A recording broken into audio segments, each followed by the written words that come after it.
Games just released a new edition, and I just want my new army out there, and I want to have it today so I can play with it tomorrow.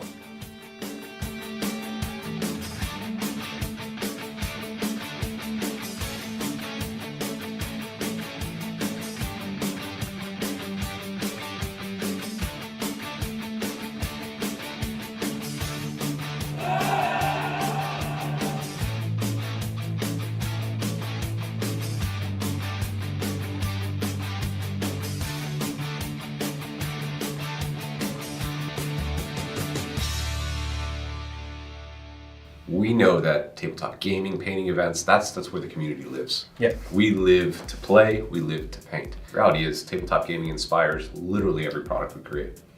In 2007, the Army Painter was founded with one simple idea: to save time at the hobby desk and get more time for gaming. Whether you're a beginner in the hobby, showcase painter, tournament gamer, or somewhere in between, our products today are designed for performance, speed, simplicity, and fun. All our products reflect the fact that it's in that DNA of getting more time for gaming, and because that's what it's really all about. Yeah, if it has to pass a litmus test, is this going to help me paint that last unit quicker or easier before the next tournament? When we set out to create the new Warpaints Fanatic range, it had to be easy to use for the beginners. It also had to perform for the best painters in the world. But to call it a success, it had to meet the demands of the top tournament gamers. We also wanted to talk to some of the most well-known and top players out there, so we sent Adam down to the Art of War house, because these guys, they play for a living and they paint because they have to. So that was exactly the audience we needed.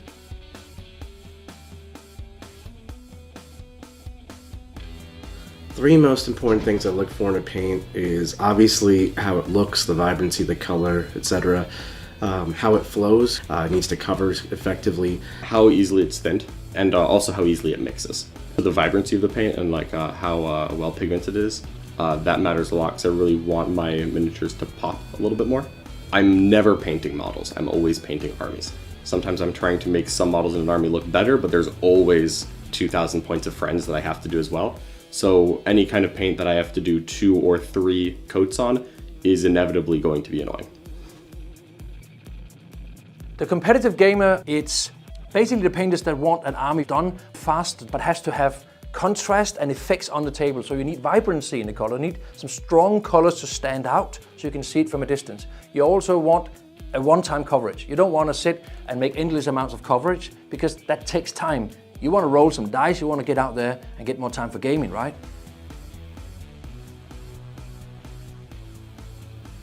So I like being able to have a wide range of choices. I need to be able to use them easy. I like to be able to take the paint, put it onto wet palette, and be good to go. I think that coverage is important to me because if I'm sitting there trying to paint 47 layers to get solid coverage, I get frustrated very quickly. Saturation, the coverage, and the range, the wide selection of range is kind of the three that I thought were most important to me. I think it's a mix of vibrancy and consistency. The range of colors, like your ranges can be amazing, but if your paint's just not consistent, that just it really just makes me not want to have to buy it. The gamer's experience, the competitive gamer's experience, is the fact that for me it worked a little bit like speed paint, especially for the base coating. You smash on one coat and that's all you need. And you have a clear, crisp color, even on black. I know that sounds weird, but when you're painting 200 cultists, you want to save time on the boots. You just want to give it one layer and that's it. First impressions, application was the part that impressed me the most. I really liked how smoothly it applied to the models. It's very easy to use. Yeah, I'm very excited about the range. I feel like it does everything I want. I feel like the coverage is great. I feel like the pigmentation of it is phenomenal. But every color I've tried is awesome. Holy crap, I probably spent about half the time I was expecting to get those effects. It's getting these high-end effects with minimum effort, which is amazing for someone on my level. I can literally just sit there and be casually, and this is so rewarding. And it saves a lot of time. Many hobbyists enjoy spending hours with their minis. Some just want great results fast. The insane coverage, smooth flowing properties of Warpaints Fanatic reduces the amount of layers, offering speed and ease for gamers. And the flexible color triad system makes color selection simple and effective. You're smiling. Of course I'm smiling. I just used the Army Painter paints. So what do you think? They were awesome. Oh my god. So I'm not much of a painter. I paint very infrequently, but I painted for 20 plus years. And these are, without a doubt, like some of the nicest paints I've used. For real. Like, I haven't used like every line, but like generally speaking, like assuming that all the paints match the same quality as the ones I was shown today, this line is going to be amazing. First impressions are incredible. I really enjoy them. They were smooth, easy to work with. I didn't have to thin them. As much as you could thin them, I didn't have to. It's easy enough to use that someone who's brand new to mini painting is not going to feel frustrated by it. A beginner is going to be able to pick up these paints as their first model painting set and be able to create something that they're very happy with.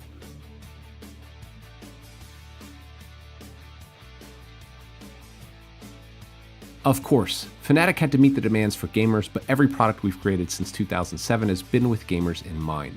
Warpaint's Air is the world's first true airbrush-ready paint.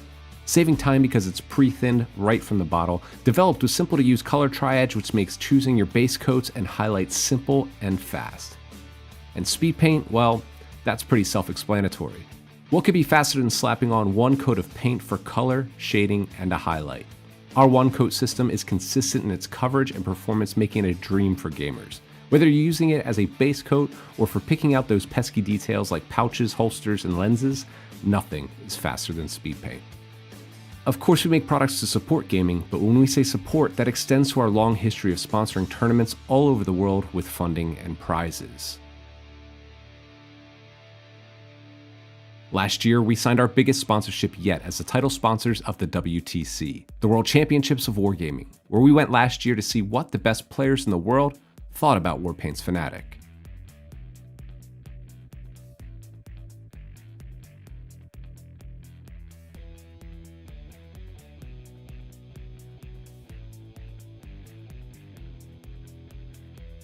While we were at the WTC, we gave away a certain golden ticket. Let's get nuts.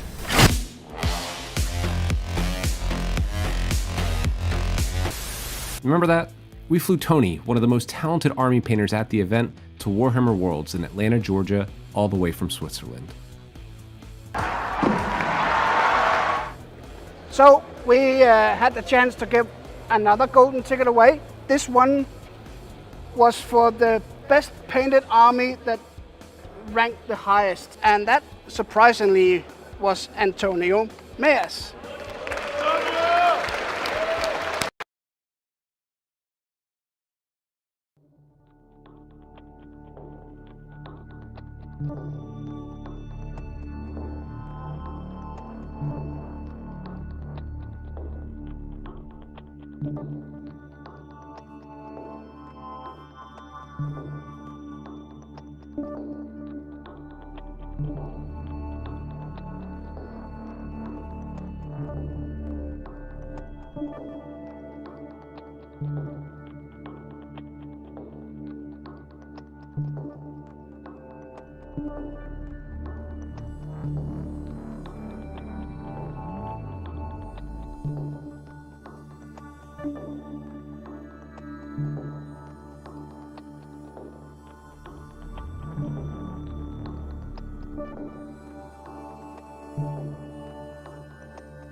And these painters, they don't want to spend 100 hours on painting.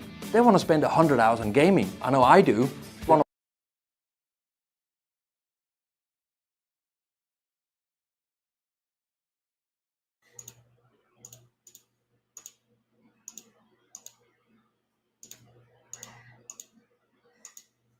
Hello?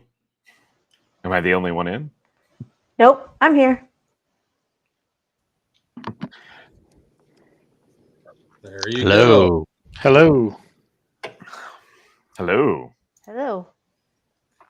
Phil. Yes. Hello, everybody. Welcome to our guests and to everyone out there that's joining us either on Facebook or on YouTube. Welcome to another edition of Friday Night Live here, hanging out with the Page crew. And joining us, as always, is Jenn Cash and Ron Meischker. Jenn, how are we? Wonderful, actually. I just had a Discord call this week with someone from my community who's a blind DM like me, and it was so great to talk to him and catch up. And hopefully, I just joined his Discord, so we'll be able to have some conversations in the future. It's fantastic. Growing your community and reaching out to others is always a good thing here. Ron, how was your week? Everything's good. I just finished running my game this evening. The company of the Cockatrice was very successful in defeating a group of ghouls and ghasts who had taken over a property that they had acquired, and all is right in the world. What a great way to start off the weekend, especially a holiday weekend. Folks, you can see that we're joined by two other individuals this evening. We are joined this evening by Baron de Ropp. How are we? I'm wonderful. How are you? Thanks for having me on. Yeah, well, thanks for joining us. Good to hear your voice again. Good to see you. And we are also joined by Troy Alleman. Troy, how are you? Hey, everybody. Doing great. Thanks for having me. So we got some really interesting things to talk to our guests about this evening. Both Troy and Baron will be joining us as special guests at page 3. Baron, you were with us for page 2. I was. We were happy enough to have you, and thank you. You really helped out a lot with a lot of things, not only with helping out with panels, but also stepping into a GMing role on the fly when Kelsey fell a little under the weather. So we really did appreciate you filling in for her. That's awesome. Yeah. I was happy to do it. So yeah, I know how it is when you think everything is about to stick the landing, and it doesn't, because I also organize an event. So, anything I can do, if I'm there and I'm just twiddling my thumbs, like, well, I mean, I wasn't just twiddling my thumbs, but like, it's one of those, like, I could not help or I could help, and I'm here, so why would I not? And I don't know if I told you this, but I heard some very good feedback about the quality of the game that you ran. Oh, thank you. And that's not me just blowing smoke. I legitimately heard that from players at the table that, of course, they had expected Kelsey, and then you filled in, and it's that little like, oh, I guess this is okay. And then they walked away and said, actually, that guy brought the pain. So I wanted to make sure that you got that feedback, because it's always good hearing that from strangers. Thank you. No, I appreciate that. Yeah, I can verify that, because I was one of the ones that felt the pain from you stepping in. Well, there you go.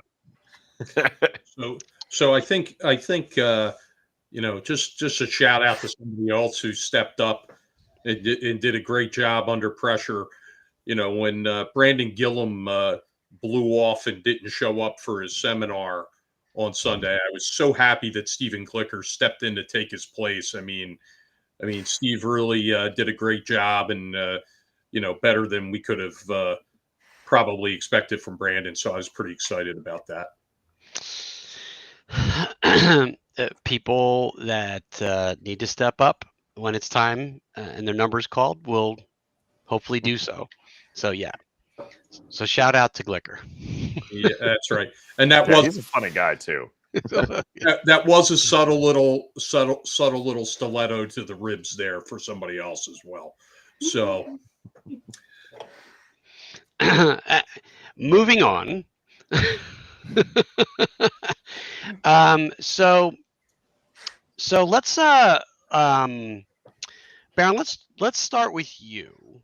Sure. So for those folks out there in the crowd that don't know anything about your background, whether it's from a gaming standpoint, a content creator standpoint, or if you want to do a little, a little plug for Green Dragon Fest. I know it just slid by us a couple of weeks ago. And then if we could circle back around and then talk about how we're going to have you help us out at page 3. Yeah, sure. So I started my YouTube channel, what was it, June 2nd, 2022. And about 6 months after I started my channel, that's when it really started to pick up and get some traction. And I haven't posted in a while just because I've been so focused on the retreat convention that I run. It's very, very small. Mm-hmm. So only 55 tickets will be available next year. It is at a fantasy themed venue called Ancient Lore Village in Knoxville, Tennessee. And I just saw Leo in the chat mention, don't forget to let us know early for Green Dragon Fest. If you go to greendragonfest.com and go to the registration page right now, there is a way to sign up to get notified when pre-sale tickets go live. So the alumni tickets will be first, and then pre-sale after that. And Leo, you say you want 3 tickets. You're more than welcome to get 3 tickets by all means. But it's different. I caution people when they say like, "Oh, it's a convention." It's not really a convention because it's so small, and because there's only 55 tickets available. Part of what I'm trying to create there is like a real family-like, tight-knit community, if that makes sense. Sure. And I structure the games so that everybody is playing games at the same time and everybody is eating food together at the same time. So it really does feel like I had so many people after this year. I was exhausted by the time I just feel like I'm coming up from being completely bedraggled. I think over the course of the 5 days, like around the event, it's a 3-day long event, but over the course of the 5 days, I might have gotten 18 hours of sleep. But sure. The event, it's designed to feel like you have a good opportunity to have a real solid conversation with every single person there and establish a real friendship. Because and you definitely feel that way at Page because it's kind of small right now still. And I hope it grows as much as you want it to. But one thing that I really like about keeping it small like that, and the venue kind of keeps it small because it's only so big, is, you know, you're not exhausted to try to talk to everybody. And it's not like, oh, there's that guy I know, and you wave and then you never see him at another con. Right. You know, like Gen Con, that's impossible because there's 100,000 people there. So the sensation of community and the lineup of the Dungeon Masters, you're playing Dungeon Masters with really cool game designers and DMs. So yeah, check it out at greendragonfest.com. That's on my bucket list to go to one of these years. Yeah, absolutely. So, but it's definitely priced as a retreat, not a con. So keep that in mind when you go to when you check out the website. Yeah, it is. It's designed to be more of a gaming experience, right, than it is just like in your own words, a convention. So think about something similar to D&D in a Castle. I would venture to guess from that sort of standpoint. That's probably the closest simile. That what D&D in a Castle offers isn't quite the same, but right, it's all in the similar tier of ideas. Correct. Yeah. Yep. What I like about it is that everybody that I watch is there. Yeah, the lineup of GMs is intense, and it's a series of 4 one-shots. So you get to play with 4 different Dungeon Masters over the course of the event. That sounds so cool. I think for our anniversary, I'll try and convince my husband to get us tickets one of these years. Heck yeah. There you go. All right. So let's move on to talk a little bit about page 3 and you joining us. We already have you, I think, in the system for a few panels. And I think they are centered around what you do for your day job. And let's hear a little bit about your ideas for those panels. Well, I've got a few that I just have written. Which ones did I give you? Just refresh my I think memory. it's the let's see. It's the 2 that you're doing at Gen Con as well. The 2 that I'm doing at Gen Con. So I've got it's 3 the ask, I'm doing the Ask Me Anything. Oh, maybe it's 3. Well, it's the Ask Me Anything, and it's the yeah, I make games for the military industrial complex. Ask Me Anything, and another one is geopolitical world building as a master. Those are the 2. Those are the 2. Yeah.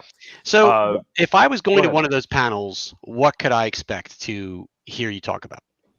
So my geopolitical world building masterclass, as I call it, is designed to apply concepts from the work that I do in geopolitical analysis, and I've retooled it and streamlined it to be as simple as possible, so that you have an iterative methodology of managing all the factions and how they interact with each other in your game world. And not just that, but also very quickly analyze the fantasy map that you have drawn for yourself, so that you can see which ones. Oh, what is Ron doing over here? We have Elise Paxson with us live here, so sorry, we put her on camera. Yeah.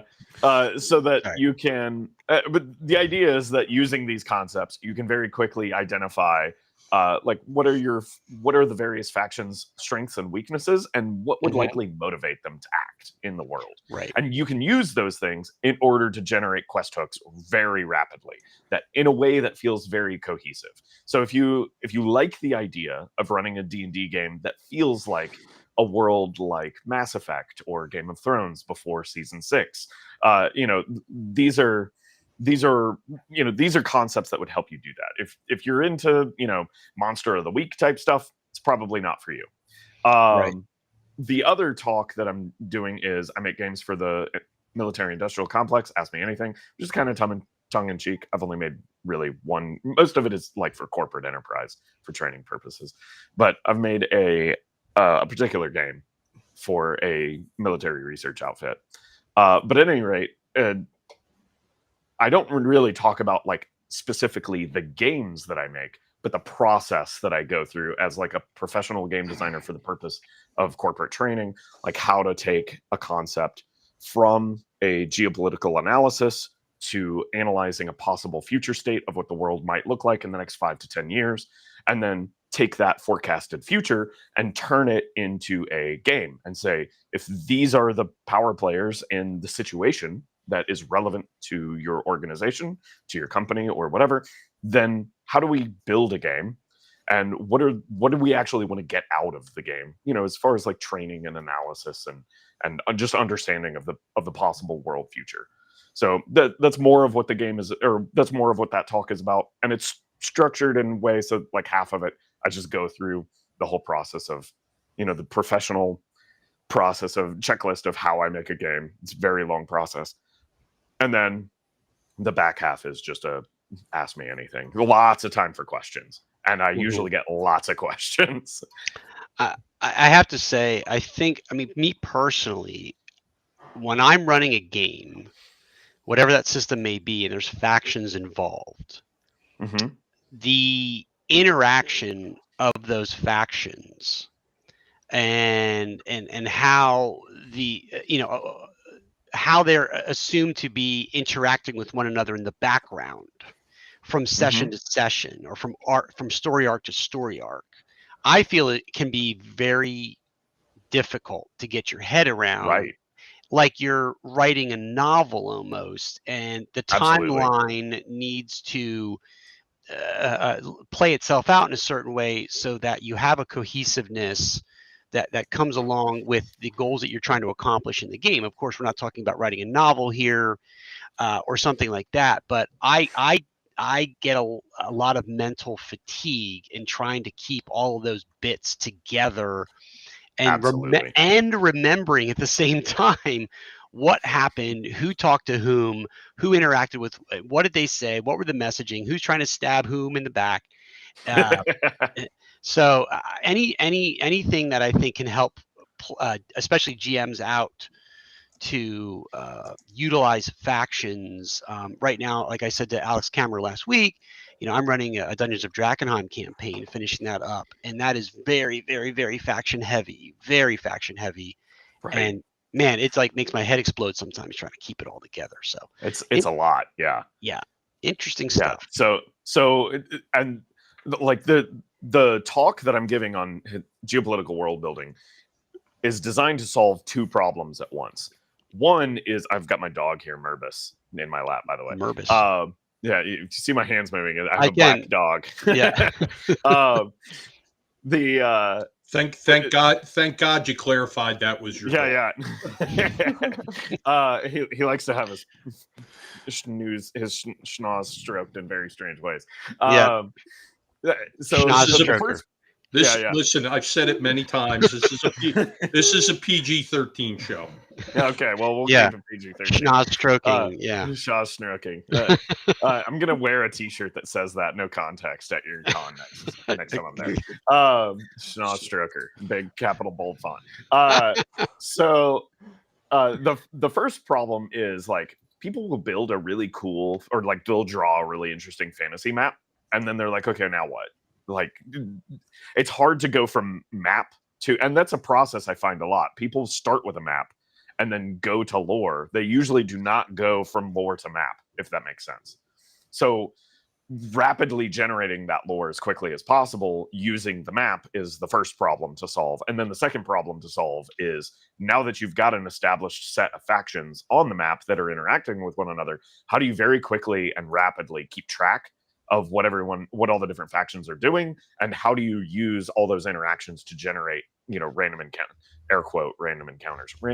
you think are interesting that you can throw to players. That's the goal of the whole talk. Sounds very good, very high, you know, high level stuff. You know, I go to a lot of panels at cons. My Gen Con wish list is like 90% panels, 10% games. I was surprised last year, Paige, there were people who came to the convention and that's all they did were the panels and seminars. That's it. I mean, they shopped. Yeah. Yeah. Yeah. Yeah. That I see that pretty frequently. I mean, if your panels are strong and your panelists are really, really know what they're doing, I don't feel personally, me anyway, if I go to a con and I walk and I saw some really good panels and I maybe played one game, I go home happy. I'm okay with only playing 1 or 2 games at a con, hanging out with friends, shopping at the vendor hall, and just listen to some really good mind-blowing ideas. Is what I like really about cons a lot. But so yeah, so we're happy to have you come again and participate. I think I'm if I'm remembering correctly, we're also going to maybe twist your arm a little bit to run maybe a session or 2. So I have been in. Kelsey is a very good friend of mine. That's how I ended up running her games last year. But Kelsey and I have been texting a little bit, and I may be co-running a game with her, where that is so large and complicated that it requires multiple dungeon masters. So you may get that, and I also may have a game that I am playtesting of my own design that I may run as kind of an alpha early sneak peek thing at page 3. It might be ready for real world play then. I've been running it with my players, but it is a game that is designed to take domain level play and adventuring level play and glue them together as much as possible. And it is going to be designed to be played at cons. Now, the iteration I would play at page 3 is not going to be the full-blown thing. But by the time I get done building this, it'll probably take 20 to 50 players to play effectively. So it'll need to be played at a con. Wow, that sounds like old school con play back in the mid to late 70s. The goal is to organize that and add structure to it so that you can go back to the way that D&D was played back then. That's the goal. Okay. Not in mechanics, but in vibes, if that makes sense. No. Well, color me intrigued. That sounds like a pretty interesting thing. So, well, maybe we'll see that. Only you will know if you're going to be ready in the next 7 months or so. We'll see. Yeah, I mean, it sounds like right you got now a lot. I'm working on the magic system. It's squirrely. Yeah. Well, you got a lot. You're still in the recovery phase for Green Dragon Fest, and well, anyway, that's great stuff. So we are also joined this evening by Troy Alleman. Troy, we did say hello earlier, and we want to move on over to talking a little bit about what you've got cooking in your kitchen regarding your involvement with page 3. You joined us as an attendee for page 2, and we're going to have you come on as a special guest for page 3. Tell us a little bit about how you have how it's been going for you as a designer and a writer, and what you have very recently kicked off. Well, I came about helping out with the Lakofka archive, which everybody knows Len Lakofka. Whenever he passed away,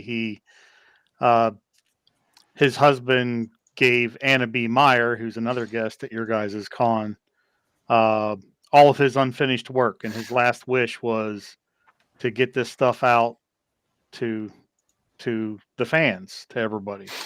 So I started helping, putting them together, getting art, getting them designed and laid out with my team, and put those out. And that's kind of how I got started in the whole creating adventures and publishing them, self-taught. For what I got coming up, I got free RPG Day adventures coming up. One is Shadow Dark. The other one is Shadow Dark 5e and OSR. So they will be put up for free as PDFs, and then I'm going to get a bunch of print copies and distribute them out to game stores here in central Pennsylvania area, Maryland, for them to give away. That's called A Growing Threat and the Forest Wizards Tower. And then I got Forgotten Tomb of Acererak. We put out the revised Gazette, or the World of Greyhawk Gazetteer revised on DM's Guild. Baron, you were part of that panel where you and Mike Shea and Stephen Glicker were on. It kind of used the book as an example, but I was also in a position where it wasn't my IP, so I kind of had to go there. Right. But you guys put out great points, and I got 3 of your books that you recommended at that nice. panel. Good. So the Forgotten Tomb of Acererak is based in the Cairn Hills. It's Greyhawk, and that will be coming out next month. It is finishing up design and layout right now. Then I have Curse on a Coastal Town, which is basically a coastal hex crawl for Shadowdark. It has 5 adventures in it with a bunch of other key points and descriptions for those. That is finishing up being written now, and then it'll go design and layout and probably be out here in fall. And then for Page, I will be debuting a new supplement for Shadowdark called Shadowdark Depths. And that is basically going to be aquatic themed. This is a mock cover, but basically everything aquatic. I have 70 some monsters unique now, aquatic themed spells, magic items, different sample adventures in there, which I have those scheduled for Page to debut on Friday and Saturday, that I'll be running. Underwater topography maps of the Western Reaches map for Shadowdark. I do a lot of cartography as well. So I'm looking forward to running that at Page, and then some other games, Growing Threat, I'll be running there as well. And then we made a bunch of 1-card dungeons, basically. So with the write-up, and I'll be running this one in particular because it aligns with the Shadowdark Depths. It's called the Still Grotto, and it's a 2-hour, just jump in, go right at it, run through quick. And then the last thing for Page, which I have not scheduled yet, I'm writing up a adventure called The Defense of Driftwitch, which is going to be where the players will defend the town of Driftwitch from basically invading hordes of Sahuagin and other aquatic creatures. And they're going to get 3 rounds to help. Basically, it's modeled after 13th Warrior or Helm's Deep, right? Where they help the townspeople and the remaining militia prepare defenses. There will be some mass combat rolling, but where the players can interact and help. And then depending on whether they save structures or the structures get defeated, from the waves. And basically it's a outlast, see how long you can last, and then whether you save the town or not. Well, hold on a minute. Wow. Hold on a minute. Hold on a minute. Okay. He said the magic word. Tonight's magic word was Sahuagin. And we will announce that the individual who created that monster for Dungeons and Dragons, Stephen Marsh, will be with us as a special guest at Page 3. Yay. That's cool. Awesome. I met him at Page 1 whenever he was there. Yeah. Yes. Yes, he was there for one. So Jen, did you have any questions for Troy or Baron? I'm sure with the way your mind works, you have 100 questions. What do you got? I do. Okay, so first one is for Baron. Yes. So, can you remember a time when you were a new DM, and what was that experience like, and how have you worked to like get over the DM shyness, if you will? Okay, so that's a really good question, and something that I actually want to start talking about more on my channel, because my wife has actually been really pressing me. She's like, you need to get back on it. Like, you've not uploaded anything in 4.5, 5 months. You get on it. But my first dungeon mastering experiences in middle school. I've been playing for 28, 29 years now. And it took me probably 15 years of play to figure out, like, I'm going to interpret what you mean by DM shyness is how do you go from that awkward feeling where you know everyone is sitting around the table and they're waiting on you to effectively start playing D&D for them, right? Like, nobody else can start it but the dungeon master. But starting playing feels really freaking awkward. Mm-hmm. Yep, I'm in that phase right now. I've been running games like intermittently on and off, and just the improv, it just feels like deer in the headlights for me right now. When you first start your session, it feels really weird.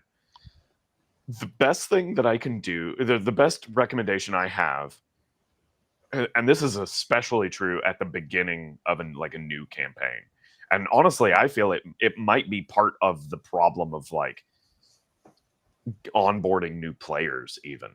And just as kind of an example of what I mean by that, I was just starting to figure out how to overcome that problem when I was bringing on a new group of players for the first time. It was a bunch of coworkers and they had all never played before. And I had just figured out and unlocked, and it's basically skip everything that's at the tavern. Do not start the game at the tavern. Start the game where the adventure is, or immediately outside of the adventure area.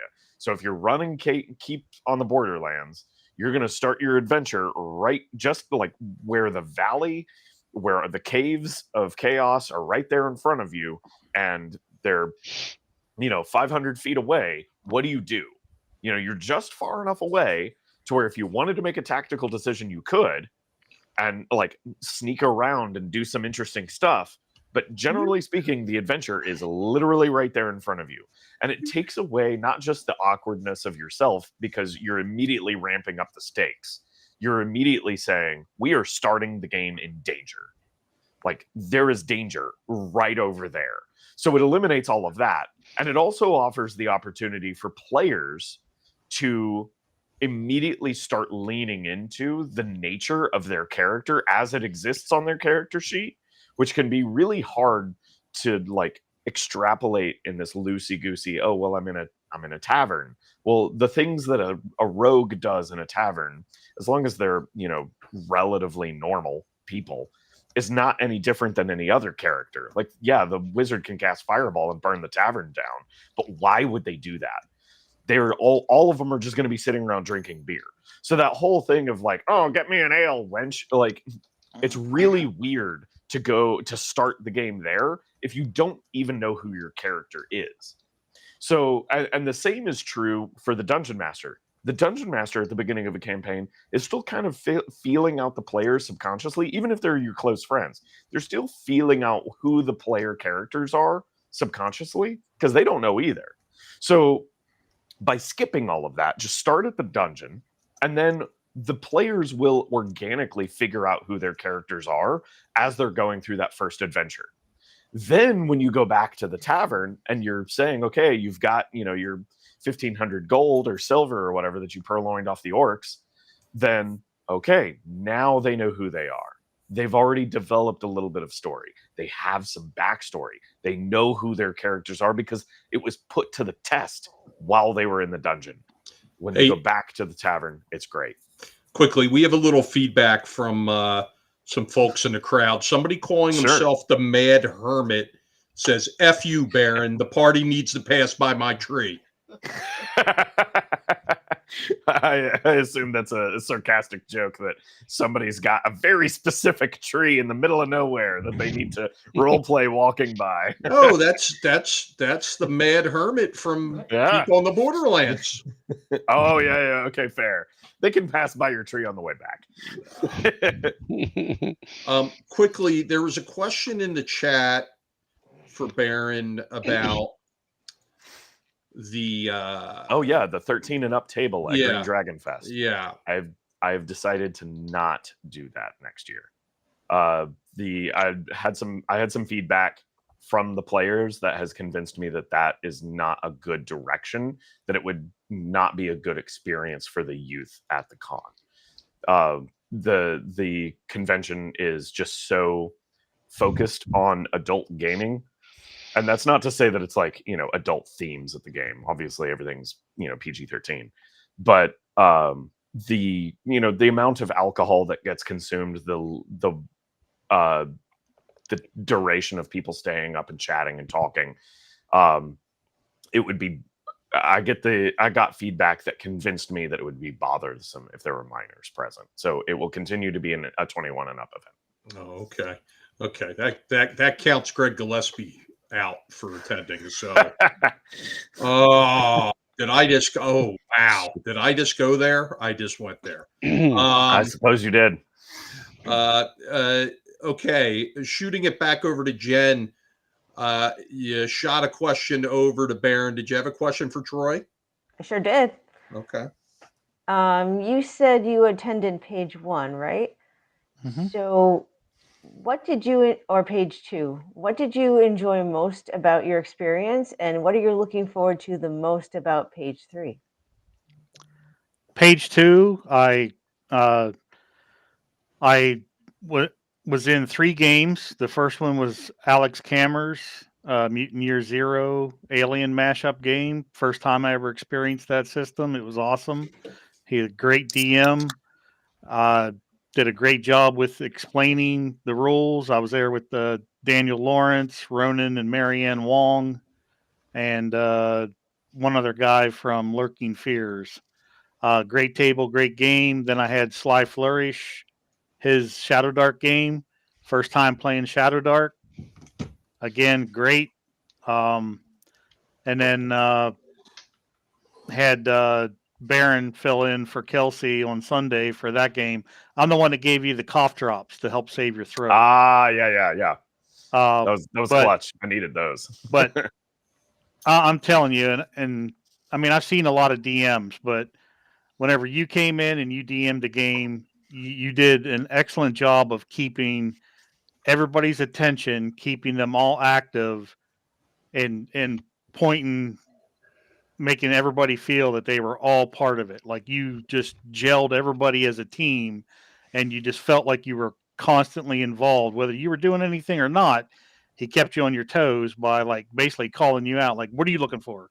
And it was a great experience. And then the panels. Thank you. Yeah. And then the panels, I focused on a lot of panels for my own professional development with Ben Milton and Justin Alexander, to their panel with Mike Shea, yourself, Stephen Glicker, on trying to get better and your advice on the marketing books and stuff.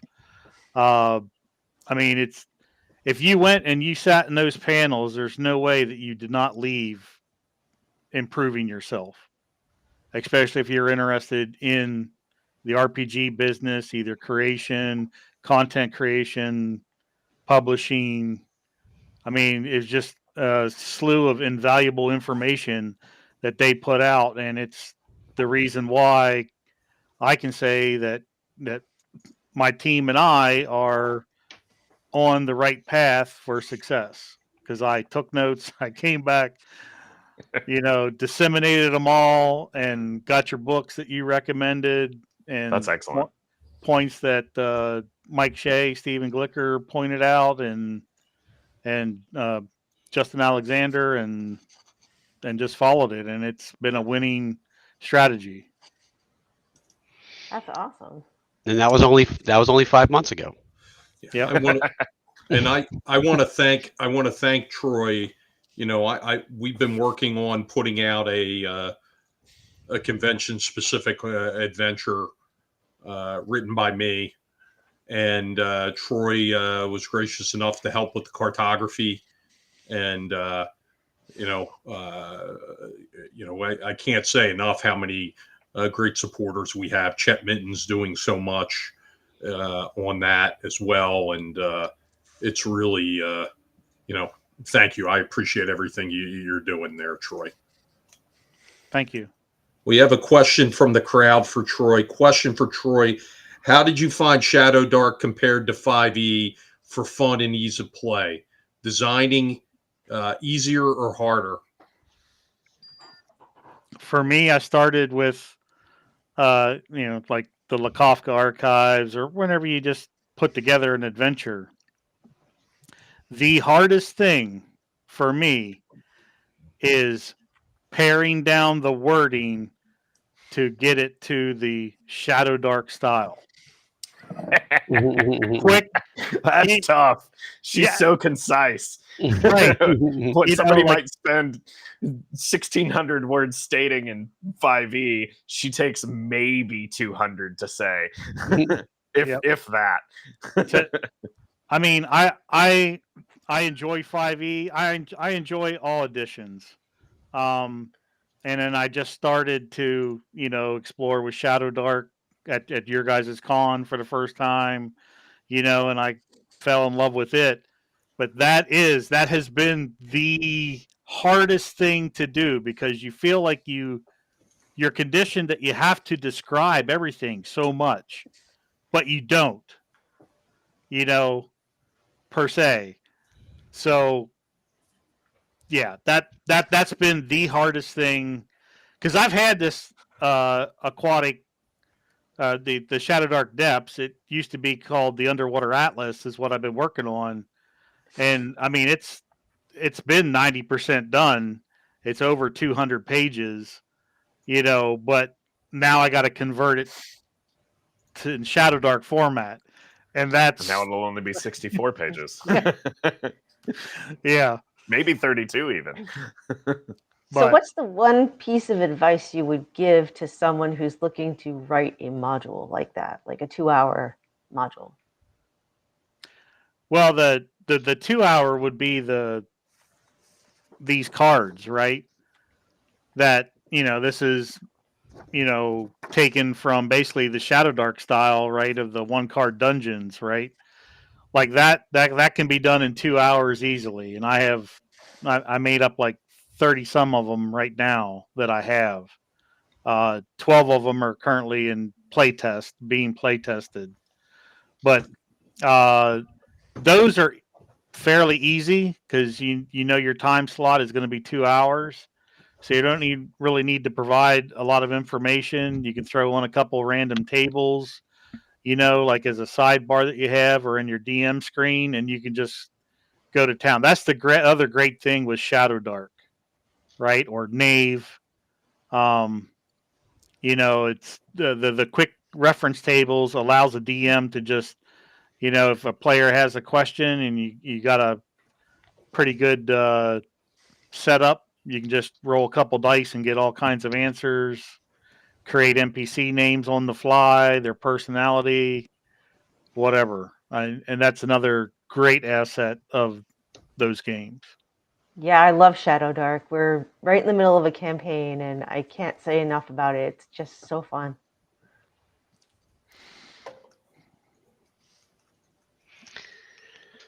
Right, we have a question here from someone was asking for the titles of the marketing books. Oh, Troy, you might be able to recant them faster than me. The one I would recommend right out of the gate is the Ultimate Sales Letter. And the same author wrote another book that I did not recommend at the con that I will recommend now, called The Ultimate Marketing Plan. The guy is a copywriter by trade, and he's got like 35 years of experience at the time that he wrote the book. What's the one you're holding up there?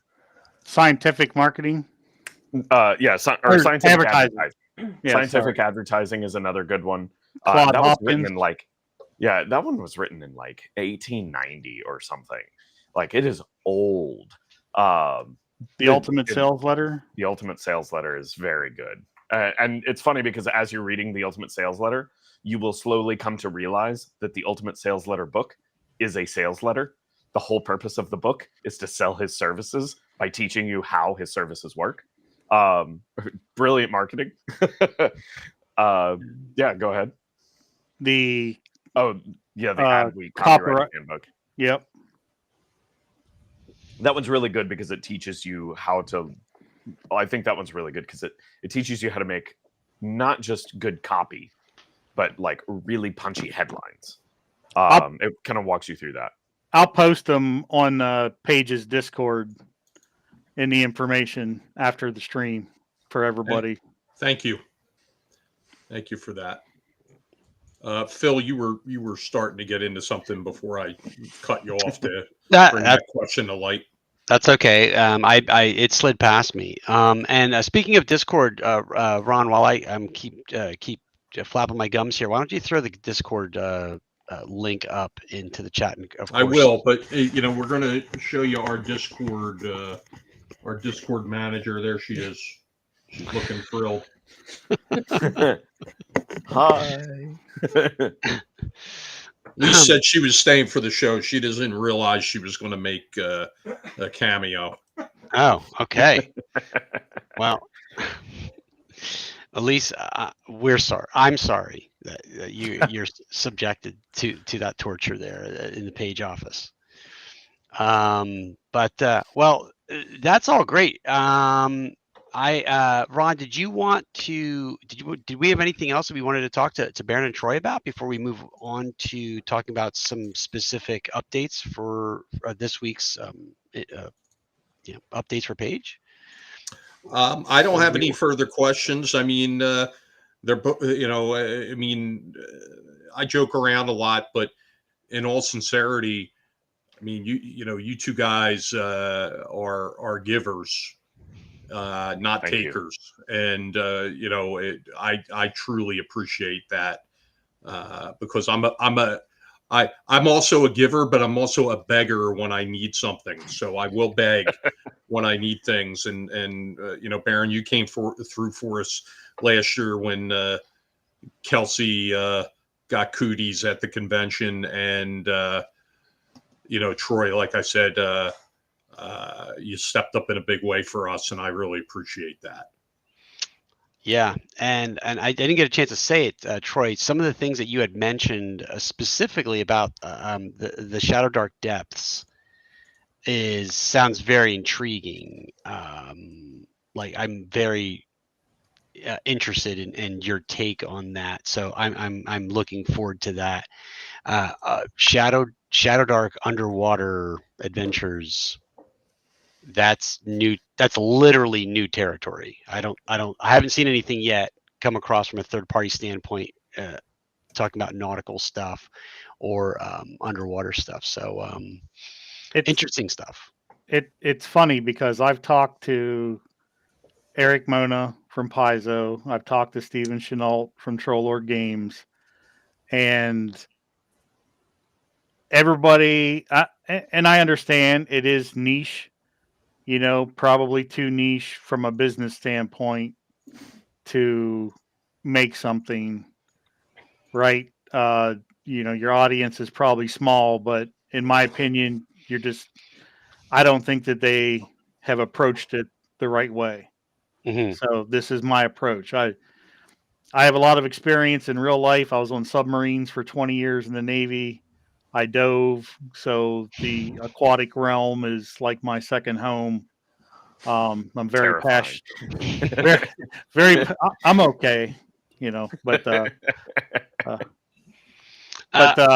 yeah, I just go ahead, Poe. Yeah, no, I was just gonna say, yeah, I don't know. I mean, this is just me. I'm just one guy talking here. In the gaming sphere, I mean, maybe some of us are a little bit more in tune than others. And when you use the word niche, I think there's a lot of us that are attracted to niche things within a niche hobby, because it feels like your toolbox can never have enough tools in it. You always want, I mean, that's how I am. I mean, if I kickstart things like it's my second job, because I say to myself, ooh, I might need that one day. Like or I might have an idea where I need to reference something to build on that idea. And so I need that reference. I need it in PDF. I need it in hardback. And so like I'm not only curious about what you put to paper, I'm also curious as that product is brought forth, if you don't maybe to your own self surprisingly find that people will be interested in what you have to say regarding it. And if it slots in and you worked really hard to try to adopt that Shadow Dark writing style, and like you had mentioned earlier, I don't know. I think you might be pleasantly surprised. Well, I plan to have a prototype copy at Page, and as long as everything goes well, kickstart it at Page. Wow, I'm really happy to hear all these things that we're going to have debut at Page. I mean, Baron's going to have his new RPG system. Maybe. Hold on. Maybe. Listen, I wake up and Paige is tweeting, everyone join Baron's game that he's running for 50 people. I already texted Rebecca Swesney, and she's already got that out on our Facebook group. So, but all right. Any other questions for the guests, Jen? I think I'm good. Okay. It was great seeing you guys again. Yeah, it's good to see you. Thanks for having us. All right. So we're going to let you two guys go. Jen likes to do her hard drinking before the show, and then after we let the guests go, she was down in them when we had the our little commercial on. So hey, it's Friday night. You gotta relax a little bit. I have finished long drinks, so you're not alone, Jen. Thank you for drinking with me. Oh, good to know. Well, thank you, Baron and Troy. We're going to let you go, and maybe we'll have you on again right before the convention. Awesome. Sounds good. Yep. All hey, right. Troy, hit me up on Discord or shoot me an email or something before. Send me a message. Reach out to me in one of the ways that it's possible to do so. All right. All right. Cool. Thank you. Well, thank you guys for having us. Yeah. Yes. Right. You're very welcome. Have a good night, guys. All right. There you go. What's going on? Why does this look like that? There we go. That's a much better. That one looks goofy. What the hell's going on here? Well, you just got to scooch over a little. There we go. That one's made much better. All right. Well, I thought that was a fantastically interesting conversation. And I would not be surprised if we might see a bit of a professional relationship form right there between those two, because Troy is, every time I've spoken to Troy, he is very plotting and methodical and strategic about his ideas. And I think that was on full display tonight when he was talking about his ideas. And again, like I said, I mean, it's the 24th of May. Page was, in January, and in just those few short months, actually 4 months, I guess, sounds like he's really put his nose to the grindstone. Been working really hard at stuff. So yeah, let me tell you the map that he took from my chicken scratch and turned into a 2-dimensional map for the adventure we're going to have for Page 3 and probably is like a fundraiser afterwards through Kickstarter. is, excellent old school map. Very happy with it. I think he's a very talented cartographer. Which is it's a hard to find really good RPG cartographers. Yep. So what else do we have, Phil? All right. So moving on to some actual specific page information. Registration is nearing the mid 500s in badge numbers, and so we are continuing to get the word out there as people are grabbing their badges. As we're in I would say, the slow period right now, as we get into the summer months. But please share it out. You can still grab a badge. Sold 6 badges today. Yes, I saw that. And so they'll come in spurts at this time of the year. And the single day badges, they'll come later. They'll come much closer to the con right now. So people that are buying the 4 days because they want to be there for the whole show. But get the word out there if you've got friends or family, or if you're looking for a gift for someone who's a gamer in your family or your significant other. Get them a page 3 badge, because as you continue to hear, folks, we have so much more things to share with you that will be at page 3 that we have not let you in on yet, whether it's special guests or other panels or things like that we are bursting at the seams to let you know more about. Not all of the goodies have been released yet out of the box. So, and Phil, as Phil knows, I don't even tell Phil everything. I don't, folks. I am only I'm on a need to know basis. So there's certain things that Ron surprises me with, and we just learned of a really great group that will be joining us at Page. We were able to basically firm that up. I don't know if it's appropriate to say anything right now about it, but Ron is saying no, so we won't. But it'll be leave that to Ed to spill the beans at an inappropriate time on a future show. Whoopsie. Yeah, but no. So we are continuing to chip away at things that we hope that attendees and even special guests themselves. I personally think that a special guest is, yes, we host them and we get something out of them, but we also want them to enjoy themselves and interact and maybe play some games themselves and attend some panels and build relationships and network themselves as they are continuing to build their careers and their professional networks as well. So all good stuff. Let's see here. Event submissions are still open. I would venture to guess that we're getting closer to us closing that than we are closer to it being opened.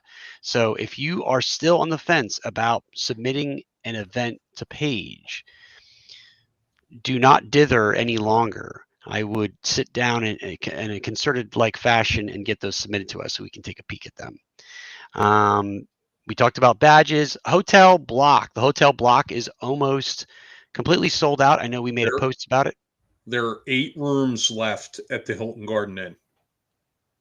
8 rooms left at the Hilton Garden Inn, folks.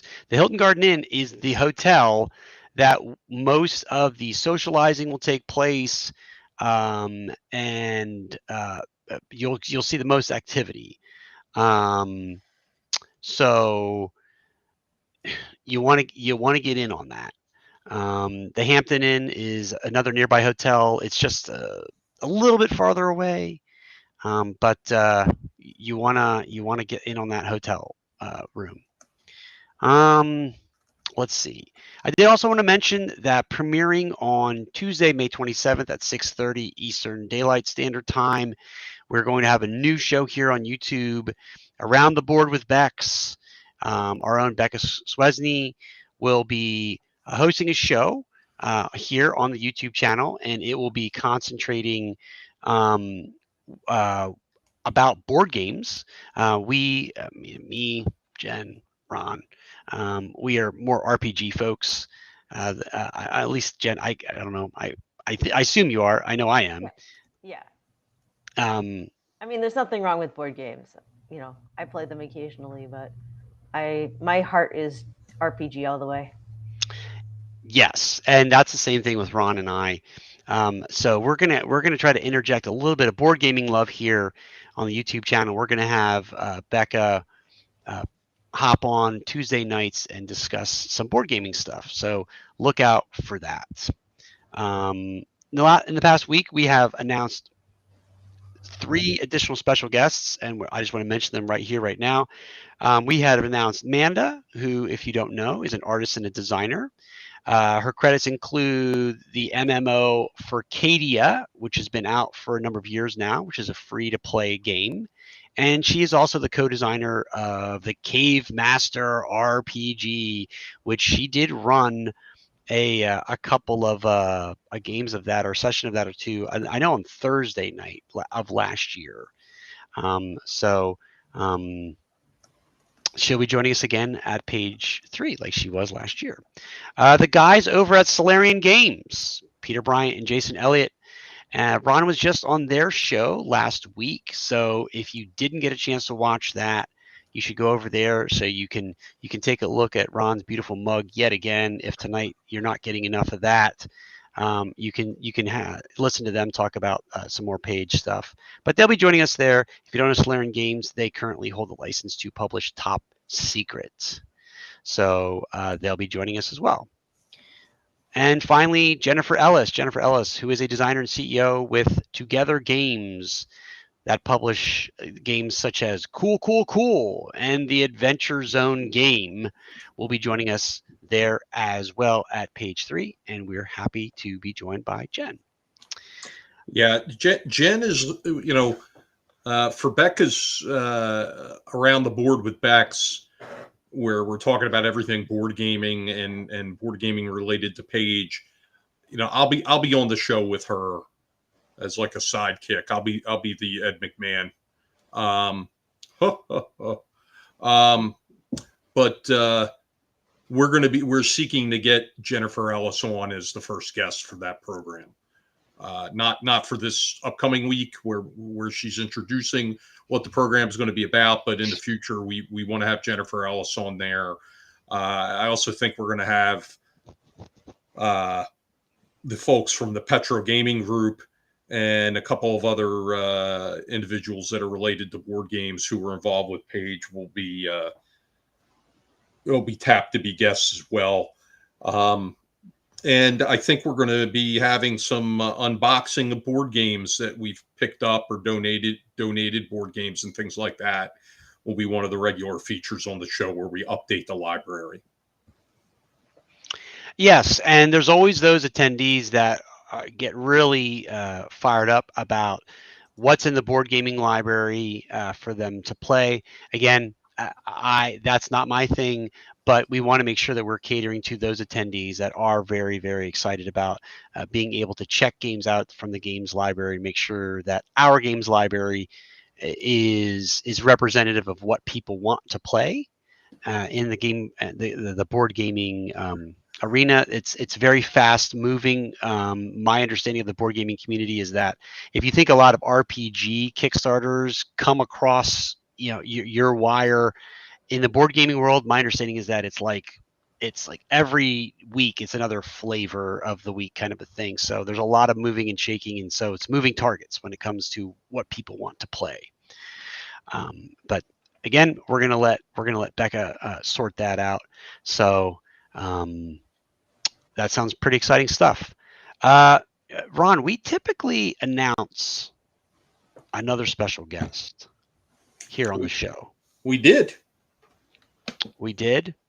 Stephen Marsh.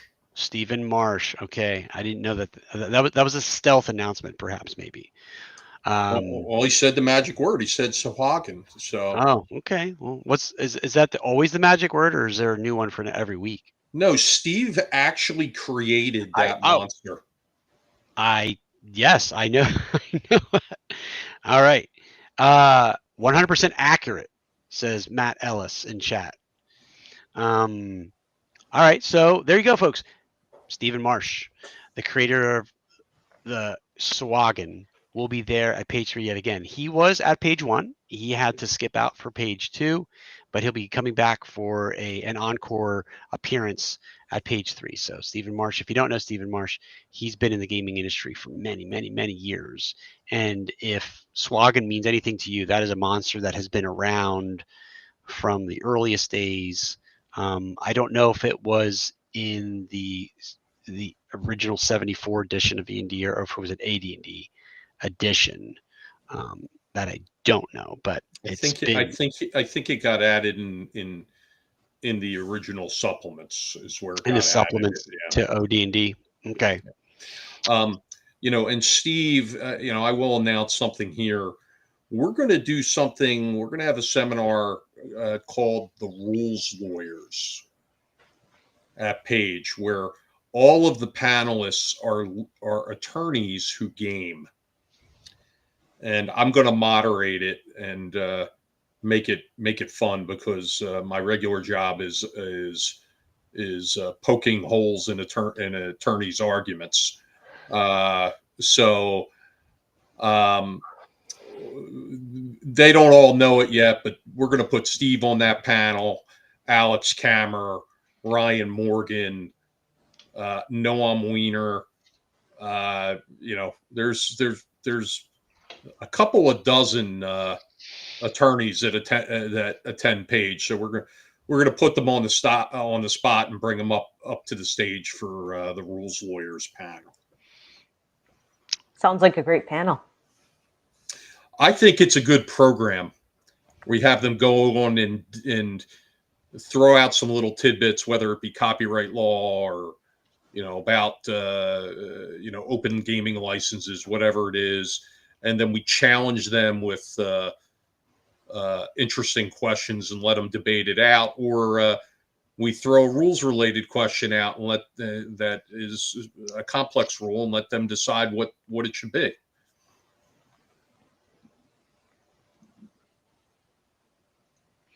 Yeah, that's a good one. And interestingly enough, there's a YouTuber just called the Rules Lawyer that talks about stuff like this. That tends to tick people off from his hot takes on rules and games. So that's okay, because I'm thinking more like a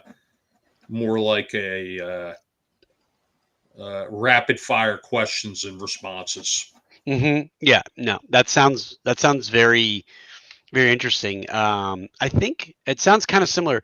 I think Justin Alexander did the panel at Page where his gaming tips panel, where he literally just sits there, the whole panel just reads like gaming tips, like just back to back to back.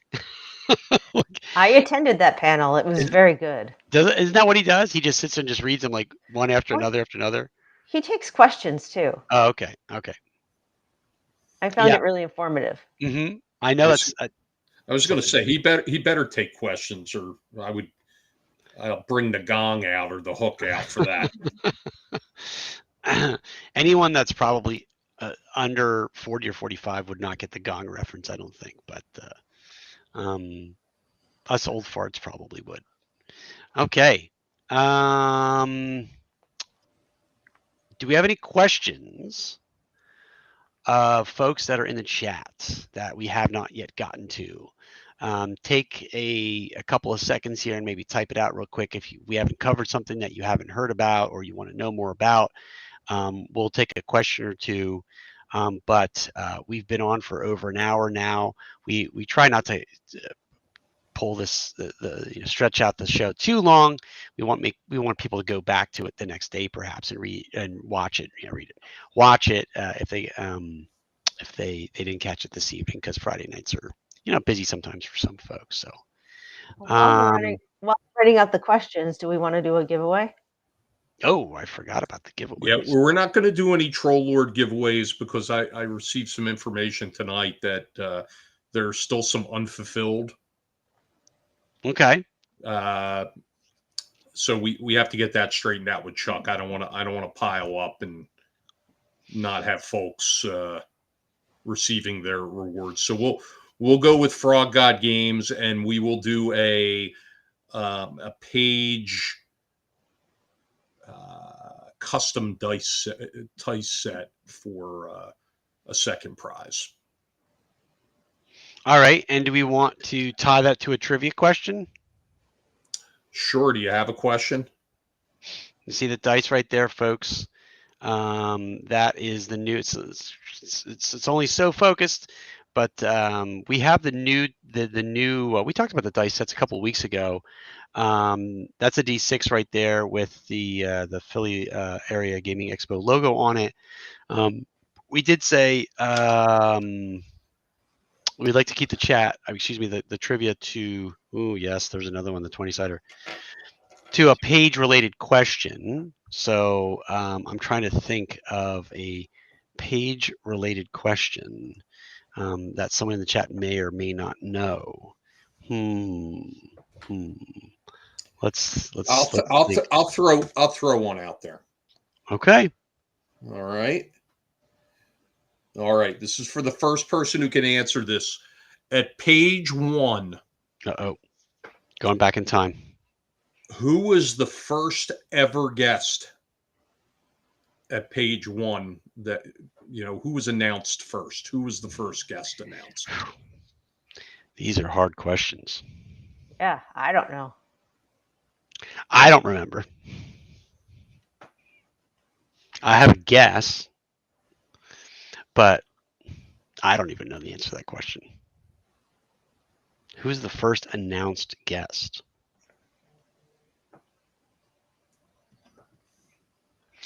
Folks, if you feel you want to take a shot at it, now's the time to.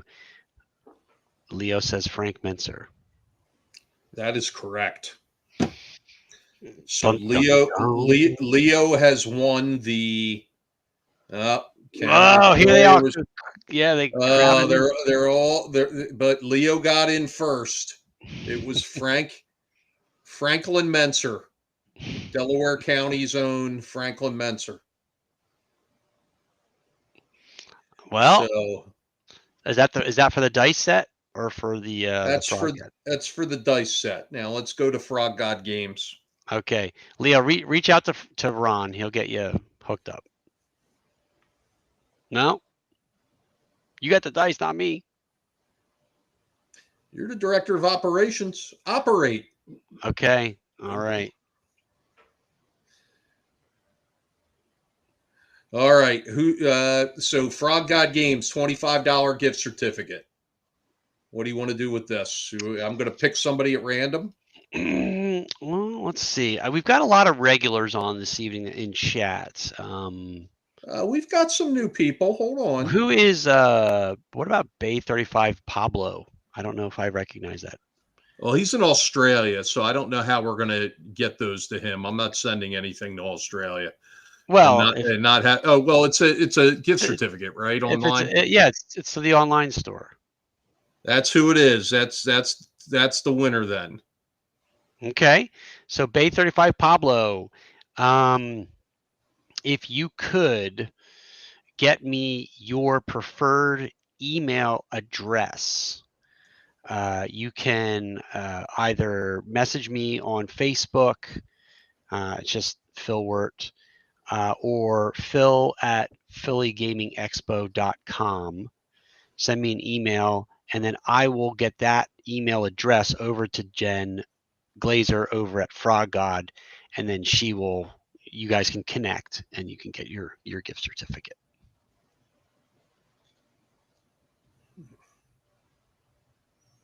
All right.